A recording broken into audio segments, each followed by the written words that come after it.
Hey everyone, it's Kim, aka Spartan Stitcher on Instagram, and I'm back again with another weekly cross-stitching update. Today is Martin Luther King Day, the 18th of January 2021, and this is video number 104. I worked on 5 different pieces this week, a good mix of full coverage and non-full coverage. So the first piece I worked on was Card Sharp by Omar Rayan. I told you I had 3,210 stitches left to finish my bingo square on it. So that's what I did. And there we go. This is 28 count, easy count. I usually use 25, but this is one of the couple I have on 28. So from back here, it's going to look really good. This piece is 625 by 800, so it's pretty big. And the page ends right around here, but there's a curtain that's going to be hanging down here, so that's why all that it looks like there's a line here. It's because the significant design piece will go in there. So I'm enjoying this one. So that's 3,200 on that one. And then my last bingo square was on Half-Blood Prince by Tilton Crafts. I thought they were wearing scarves, but Dumbledore is wearing a hat. So that's for the bingo square of mittens, scarves, and hats. 2,010 stitches. Went pretty quickly on this one. I got it done in one day because this piece is only 35 colors. And this partial page is all background. So 2,010 stitches on that one. And let me show you my bingo board. So I have 2 lines complete. So the square I finished was outdoor activity, and then the mittens, hat, and scarves. I could keep going because both diagonals have 2 squares done. I could get those done pretty quickly, but I'm going to work on personal goals instead.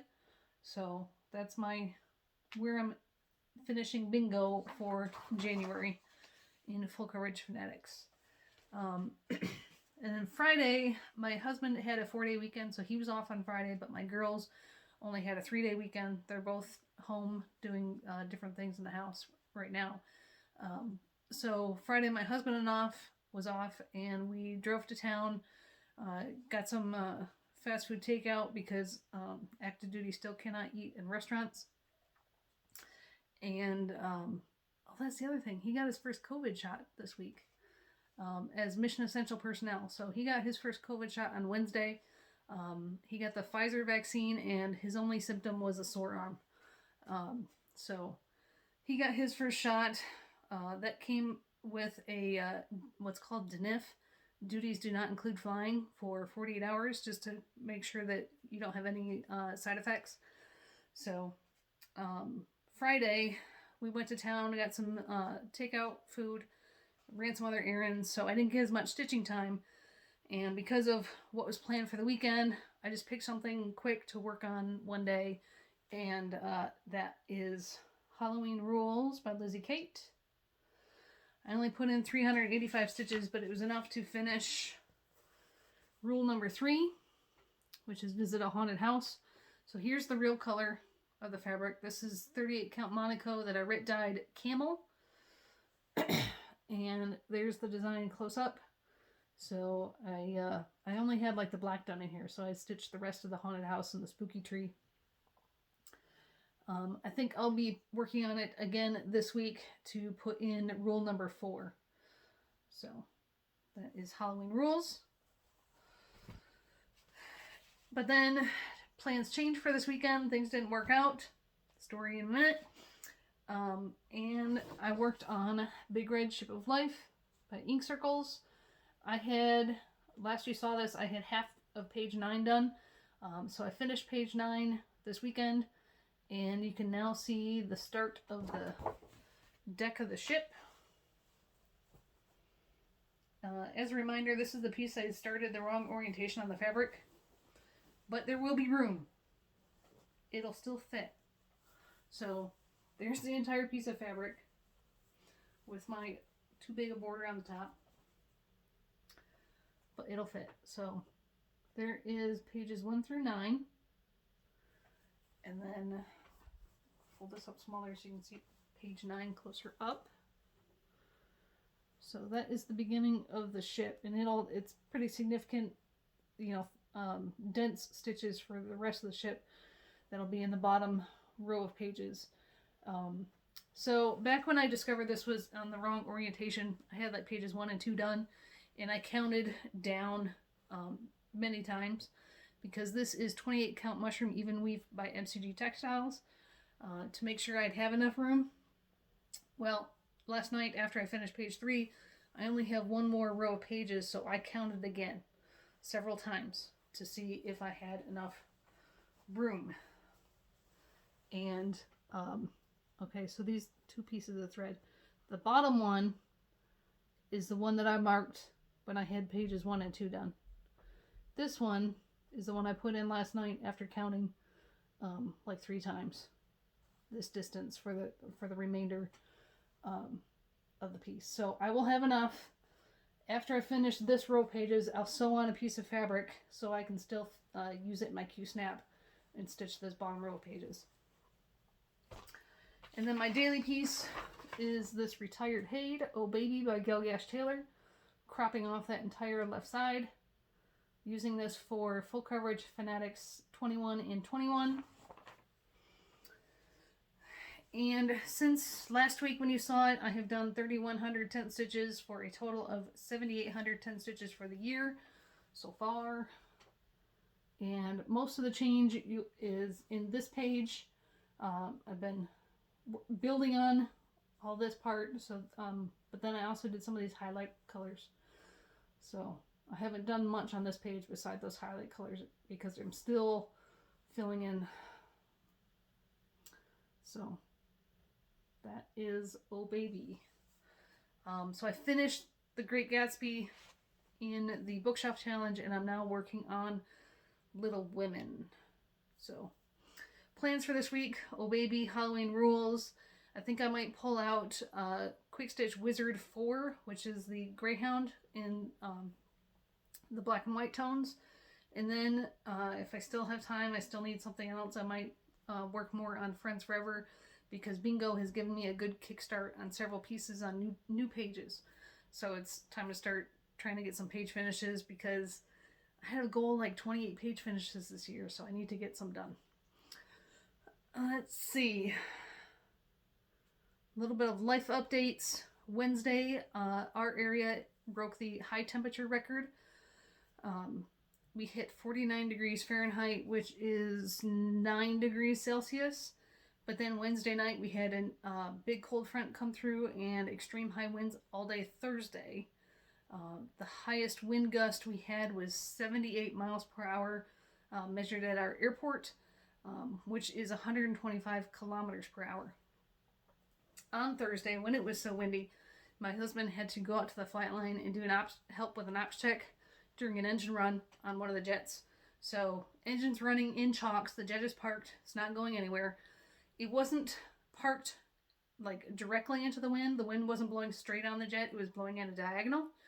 And after my husband finished his section, his portion of the ops check, he moved into the co-pilot seat just so he could look out, and he was looking at the gauges. He took a little video of the airspeed indicator, so this tells you how fast you're flying. And with the aircraft parked, the wind gust was messing with the airspeed indicator, and it was showing like 39 knots.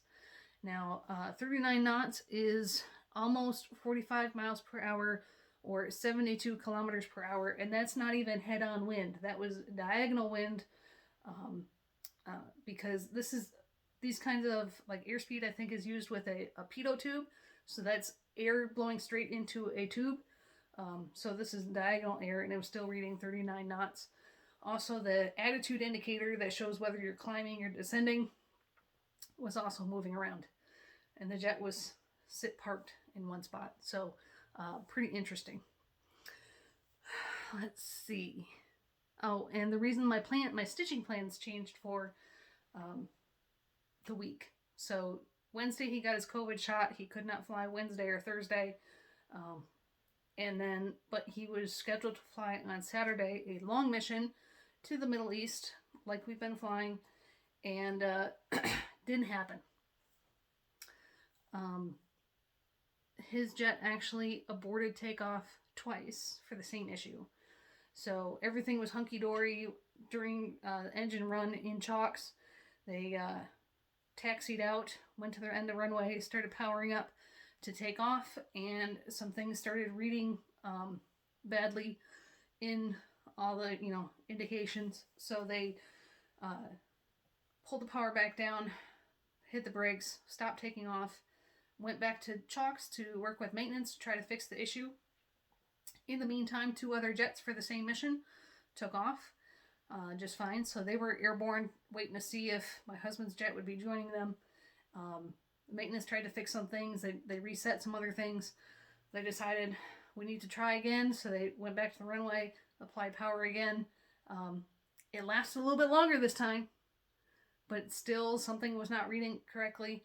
So they had to abort takeoff again, and that was it. Their chances are done. Nothing else they could have done.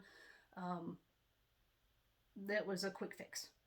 So this is now the 3rd long flight that my husband hasn't fully accomplished, and he's been with my neighbor, who's a squadron commander.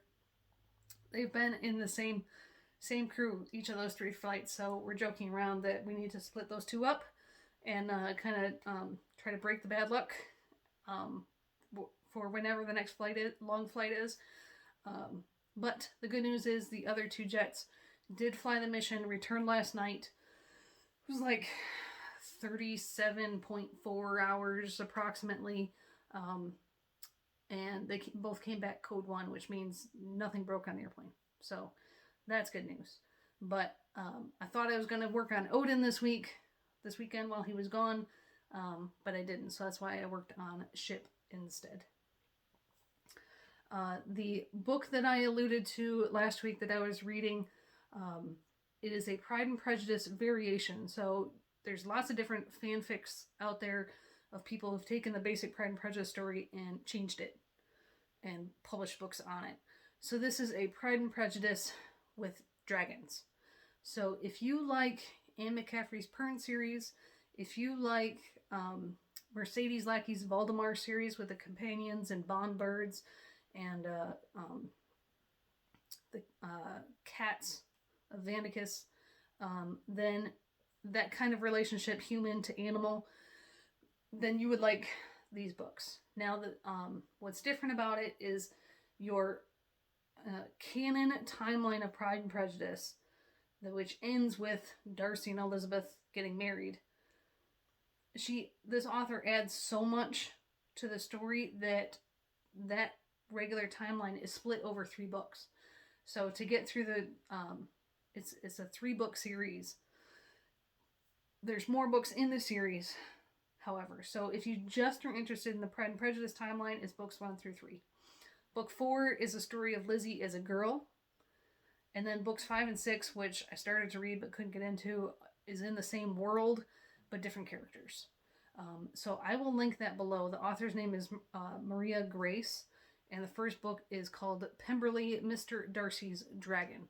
So if you like little variations on classic literature, and this is a big variation, obviously, to have dragons in it, you can go check that out, and I will link it below. They're all free with Kindle Unlimited. So I don't know if it's a series that libraries carry, but you can look for them. Okay, Air Force story. If you're not interested in that, we'll see you next week. Thank you for joining me. Thank you to all my new subscribers since my whip parade in the start of the year. So, Air Force story. This week, someone posted, one of my Air Force friends on Facebook posted an old story, but a good story of someone who was giving a talk, and he was telling a story of when he was flying this one particular airplane. It's a really good story. I'll link it below. It's called the SR-71 Speed Story. Really funny, and it led me to be like, oh, that's a great story. I need to share it with everybody on my channel. But then I kept going into it, and I got caught in tangents, and I was watching all kinds of videos on YouTube just type in SR-71 and you can watch talks from different aircrew members and just a lot of fascinating things about the SR-71 because it's a very interesting airplane. It is no longer active. It was retired in 1998. So let me tell you a little bit about the SR-71 because it is the fastest airplane and still holds like 3 or 4 different speed records. So back in the 1950s, we already had the U-2 in the Air Force inventory. So we already had a reconnaissance plane. So the SR in SR-71 stands for Strategic Reconnaissance Spy Plane. The U-2 was already doing reconnaissance, but it was limited to about 60,000 feet, and it was slow. So it was constantly being shot at by surface-to-air missiles, and then in 1960, Gary Powers was shot down. So in the 1950s, while the U-2 was flying and it was getting shot at so many times, the CIA came to the Air Force and said, we need a faster, higher altitude reconnaissance plane. We want something that travels over 2,000 miles per hour and can do that for hours. And we want something along the altitude of around 85,000 feet. So the U-2 is about 60,000 feet. Your commercial airplane normally cruises around 30 to 35,000 feet. But the problem with traveling that fast, there's several issues. The friction from traveling that fast at that high altitude will heat up your airframe to about 600 degrees Celsius or around 600 degrees Fahrenheit, 316 degrees Celsius. And most airplanes are made of aluminum. And at that temperature, aluminum would be melting. So you got to come up with a different material to make this airplane from. Other issues, traveling that fast. This is before the days of GPS. So how do you navigate when you can't use that fast and that high? You can't use regular landmarks across the ground to navigate by. So they also came up with the Astral Inertial Navigation System, which uses stars. So right behind the cockpit, there's something that sits and looks up, and even during the daytime, it can use 3 stars to accurately determine within 1,000 feet where the plane is on the globe. And we still use this Astral Inertial Navigation System in the B-2 today. So the first airplane they came up with was the A-12, and it first flew in April of 1962. It was a 1-seater airplane, and they made 15 of them. And they kept testing it and flying it different ways, and they determined that one person was not enough. So from the A-12, they changed a few things and created the SR-71, which now has 2 people, a pilot and a reconnaissance systems officer, and it also carried more fuel in the SR-71 than the A-12 did. And they made 32, this is Lockheed Martin, made 32 SR-71s. Besides the speed and the altitude, they had to try to make it stealth as well. They had to reduce the radar signature by like 90% as what the U-2 is. So they had to come up with different materials to use. They came up with a black paint that had certain things in it because black, along with absorbing, also radiates. So it could absorb the radar signature, but also radiate and dissipate the heat from traveling at such a high speed. And also, while you're looking at an airplane that is so high altitude, the black acts as camouflage, especially at night. You can't see it. So the reconnaissance systems officer, what he's doing is he is dealing with the electronic countermeasures, or your jamming. He's dealing with the radar, the cameras, and also the radios. So the way that the SR collected intelligence was through normal cameras, but also through radar that looked down. So if there was clouds, if there was bad weather, it could still, collect the intelligence based on radar. Other problems. how to build an engine to make this jet go at those speeds. Because, so Mach 1, what you know of as breaking the sound barrier, is Mach 1. That is roughly 761 miles per hour. That number changes depending on your altitude. Mach 2 is around 1,500 miles per hour. Mach 3 is around 2,300 miles per hour. And they needed this aircraft to be cruising above Mach 3 for hours at a time. So they needed to create a jet that was fuel efficient at that speed. Now the problem is traveling at 2,300 miles per hour. If you're imagining all that air, like you've stuck your hand out a window going high speeds, and there's a significant change as to how it pushes against your hand or makes your hand move. Now imagine going 2,300 miles per hour. It can't handle that. An engine cannot gulp air that quickly. So they came up with a specific type of inlet for the SR-71 that would take the supersonic air and slow it down to subsonic before it went into the engine, because you don't want the shock waves of slowing down to be happening inside the engine. So, I'm not an engineer. I don't understand everything that this is doing, but I understand the basics to it. So, the outermost part is the entire engine cell. This turbojet is the actual engine itself. So this spiky thing, that's your inlet. And in the SR-71, when you see it on the ground, it's as far forward as it goes. As it goes faster and breaks Mach 1, this inlet can move backwards by 26 inches.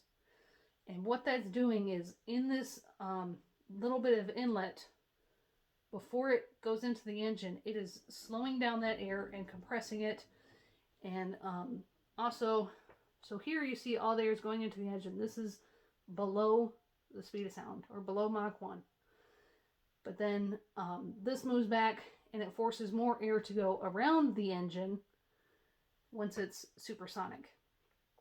So this air going around the engine then meets up to where the afterburner, where the flame holder is, and then gets lit and goes. So while it's traveling at Mach 2, Mach 3, and I saw different numbers. I saw 54% all the way up to 80% of the thrust for those speeds is actually from the air that's going around the engine and into the afterburner. So not like only 20% is going through the engine into the afterburner. So it's very fuel efficient. It's most fuel efficient at like 3.2 Mach. And the other thing they had to do with these engines is find a different way to fuel them, because most Air Force engines use a fuel that's called JP8. Even commercial airplanes use JP8. Well, this airplane uses JP7. What's different about JP7 is its high flash point. You can have a puddle of JP7 and this has actually happened. Throw a lit match or throw a cigarette into a puddle of JP7 and it will extinguish. It will not go on fire. Because the flash point of JP7 is so high. It needs what's it called? I forget what the word is. Something to initiate the combustion. So what they used was a chemical called triethylborane. So this chemical is combustible when it comes in contact with oxygen, with air. So each of these engines has a container of TEB that holds 16 shots. So anytime they need to light the afterburner, it puts in a shot of TEB and that lights off the combustion to set off the afterburner. And it doesn't need like continuous TEB. And once afterburner's lit, it's good. So how they use those 16 shots. Obviously, when they first take off to light the afterburner, that's one shot. They go up to altitude. When they come down to hit a tanker and refuel, they need to go from supersonic to subsonic again. They need to slow down and come down in altitude, so they shut off the afterburner and refuel. Once they're refueled, they separate from the tanker, they're clear of the tanker, and they need to go back up, back to speed. Excuse me. Another shot of TEB, they're back in afterburner, and they're going. So that's how they can use up their 16 shots of TEB. The SR-71, because the airframe and the skin gets so hot, metal expands in heat. So there's areas of the aircraft skin that are corrugated or like this, so it can expand. When the jet is on the ground, there are areas of the jet where the skin and the fuel bladders do not seal, because it's got to have that room for expansion once it gets up to speed and altitude. So this jet leaks JP7 when it's on the ground. Let's see. Let me go the other way. Here's a picture of an SR-71 with the pressure suit. That's just like astronauts wear, because they're at 80 to 85,000 feet. And that protects the air crew should they lose pressure in the cabin or have to eject, because they did have ejection seats, and some people did have to eject for different reasons. So here's the underside of the airplane. You see that shine? That's wetness. That's fuel leaking out of the airplane. And these are screenshots from a video, so I apologize for their clarity. But again, the bottom of the airplane, you see all that wetness, that shine, that's fuel leaking out of the airplane. So what the SR-71 did almost always, it had very special tires as well. And the tires were very expensive and only lasted about 20 landings. So to take it easy on the tires and the brakes, they would not take off at max fuel load. They would take off with just enough to get airborne and meet up with a tanker, refuel, and then start their mission. Plus, who wants to put a full fuel load on when your jet's going to be leaking until it gets up to speed and altitude where that metal expands? So the SR-71 was designed to leak when it was on the ground. Here's a picture of several of them before they retired in '98. The reason they retired was the Cold War is over. Didn't have a need for them. They were very expensive to operate. It was $85,000 per hour. And they did not have a way to pass along the intelligence during a flight to the people who need to make the decisions. So they couldn't pass on that intel until they had landed and downloaded it from the jet and handed it over to whoever. So we now have that capability with other airframes to send that intel real time and get a response back. So that's why the SR-71 is obsolete in that way. The view from 80,000 feet, you can see the curvature of the Earth. And as I said, if they punched out, they had about a 10-minute free fall with a small little drogue chute. They were, attached to their ejection seat. 10-minute free fall before they were low enough to put out their main parachute. So their ejection seat contained enough oxygen for 15 minutes. So they could keep breathing until they reached a safe altitude. So here's one of the jets in a museum. This is the inlet spike that moved 26 inches front or back. So this is fully forward because the jet's on the ground. I don't believe any of the jets that are in museums now actually have the engines themselves still in them, but you can still see the inlet. And then here's one of the engines on a test cell in a hush house. So this is engine out of the airplane. It's on a frame that's bolted into the ground where they can do test runs on the engine to make sure everything's good. So to show you what the engine looks like as it's cruising at Mach 3, this is what it looks like. That's how hot the afterburner section gets and remains for hours as it is pushing the jet forward. And then here's, if you could extend this picture that way, this is what it looks like at night with the 13 pressure joules, showing just how much air is going through that engine. Let me see what other pictures I have. Let's see, pictures that you haven't seen. That's it. So, different areas that they did collect reconnaissance from is Cuba, the Yom Kippur War, Israeli invasion of Lebanon, the U.S. raid of Libya, Iran launching missiles at ships, the Soviets, of course. The airframe is 85% titanium. That's the metal they use instead of aluminum. And what's ironic is that most of that titanium for these airplanes came from the Soviets, when that's who we use the planes to watch. So, kind of funny there.